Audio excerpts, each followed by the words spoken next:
Zero fat chole kulcha. Virajpur नाम के गांव में नागराज नाम का एक मिस्त्री रहता था। वो लोगों से पैसे एडवांस लेता था और बिना काम किए घर में बैठकर बिरयानी खाकर आराम से सो जाता था। नतीजा ये हुआ कि वो बहुत मोटा हो गया। एक दिन जिन लोगों ने उसे एडवांस पैसे दिए थे वो सब मिलकर एक साथ आए। उनमें से लोकेश नाम का व्यक्ति नागराज से, अरे भैया, मैं तुम्हारे हाथ जोड़ता हूँ, लगता है जिंदगी में मैंने बहुत पाप किए होंगे जो मुझे ऐसी सजा मिली और तुम मेरे गले पड़ गए। ये सुनकर दूसरा व्यक्ति, अरे भाई साहब, आप बिल्कुल सही कह रहे हैं, ये तो मिस्त्री के रूप में यमराज है, इसे देखो तो सही कितना मोटा है। ये हम सब के पैसे निकल कर इतना मोटा हो गया है, इसके पेट को काटू तो हमारे पैसे निकलेंगे। तब नागराज, देखो भैया, इज्जत से बात करो वरना तुम मेरा नाम तो जानते ही हो, नागराज। गैस दूंगा मैं आप सबका काम परसों आकर करूंगा, लेकिन पैसे वापस नहीं करूंगा। तब लोकेश, चुपचाप आकर काम में लग जाओ वरना मुझे पैसे कैसे वापस लेने अच्छी तरह मालूम है। मैं तुम्हें कुछ नहीं कहूंगा, उस वीरू को पकड़ूंगा जिसने तुम्हें मिलाया था। अपने आप को देखो तो सही, तुम एक पूरे बकरी को निकले हुए अजगर की तरह दिखते हो। यूं सब उसे डांट कर वहां से चले गए। बाद में नागराज का दोस्त वीरू नागराज से, अरे यार, तुम लोगों को यूं परेशान क्यों कर रहे हो, उनका काम क्यों नहीं कर देते। तब नागराज, मैं तुमसे तो कोई सलाह नहीं मांगा यार, चुपचाप मेरे लिए बिरयानी ले आओ, खा कर सो जाऊंगा, बहुत नींद आ रही है यार, कहकर अंदर चला गया। तब वीरू बिरयानी लाने के लिए सड़क पर पैदल जा रहा था कि तभी उसे एक छोले कुलचा का ठेला नजर आया। ठेले पर कुलचा बेचने वाला भुवन, आओ भाई आओ, स्वादिष्ट छोले कुलचे खाओ। आप लोग जानते हैं इसकी खासियत क्या है? ये जीरो फैट कुलचा है, इसका स्वाद लाजवाब है। अगर आप लोग एक महीना लगातार मेरे छोले कुलचे खाएंगे तो महीने भर में आप एकदम स्लिम एंड फिट हो जाएंगे, और लड़के हीरो की तरह और लड़कियां फिल्म की हीरोइन की तरह बन जाएंगी। तब से एक महीने तक वीरू भुवन पर नजर रखने लगा।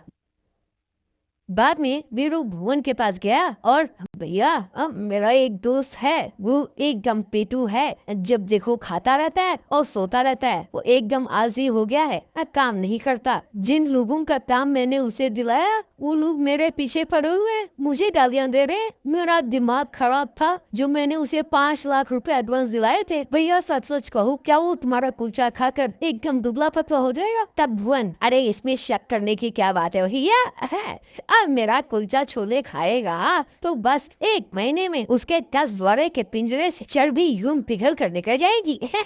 अगर चाहो तो मैं आकर तुम्हारे दोस्त को समझाऊंगा। चलो भैया चलते हैं। यूं कहकर छोले कुलचे तैयार करके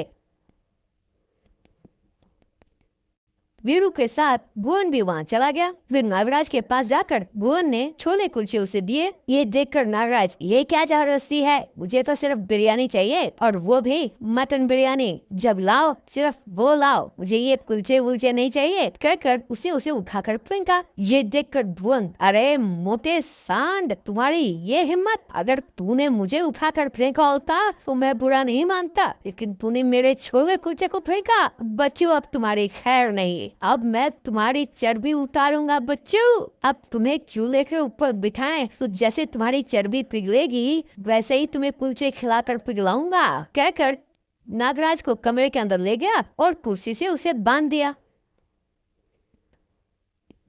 उसके बाद वीरू की मदद से हर रोज वो नागराज को तीनों वक्त छोले कुलचे खिलाने लगा। इस तरह 1 महीना बीत गया। नागराज बिल्कुल दुबला पतला हो गया। एक दिन भुवन का असिस्टेंट कुलचे लेकर आ रहा था तो उसे देखकर नागराज, अरे कमीनो, मुझे तुम लोग यूं क्यों सता रहे हो? मेरा सारा चर्बी पिघल गया भैया, देखो मेरे सारे हड्डियां बाहर निकल आई है। अरे यार, मुझसे तो ठीक से बोला भी नहीं जा रहा।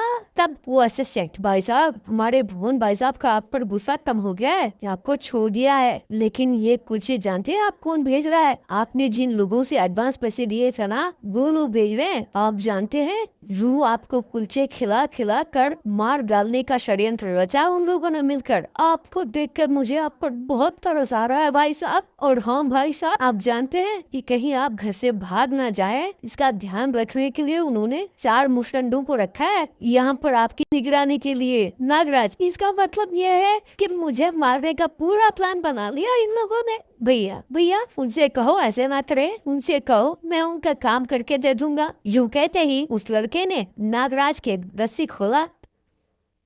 तब नागराज घर के बाहर गया, वहाँ खड़े अपने ग्राहकों से माफी मांगी और उनका काम उसने शुरू किया।